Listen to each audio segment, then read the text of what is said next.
kasance.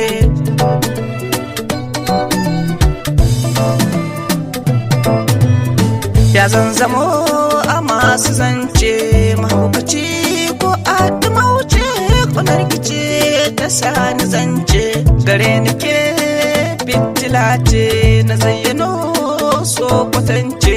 Bincike ce cikin jini, bincike ce nake gani, bincike ce abar gani, bincike ɗai na yau sani, zan yi shura a sansani.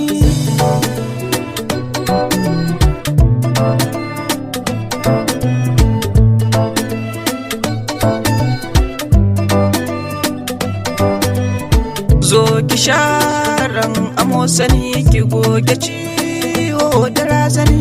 Bintu ban san kiya da ni, Fatima Fatima ta tatsuniyar su Hajimata. Malam Muhammad yake fahimta, nakan kasance cikin dumauta ran da ban yi gamo da ke ba.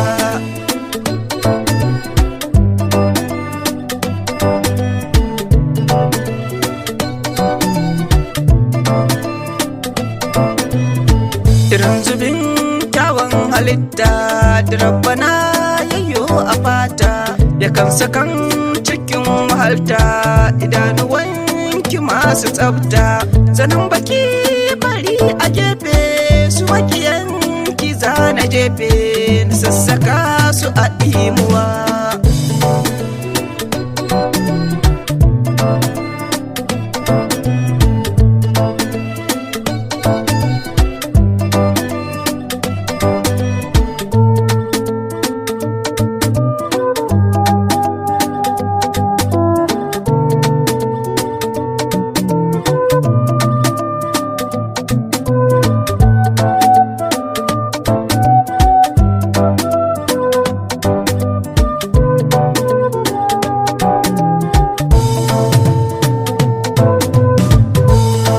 Ina ta zance, ina ta bege Fatimiya, ko da a talge macin tuwo bai tsira ba.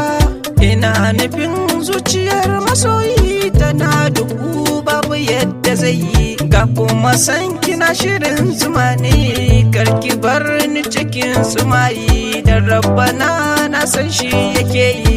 Zo ki hana ni zubar ruwa, zo ki hana ni zubar hawa.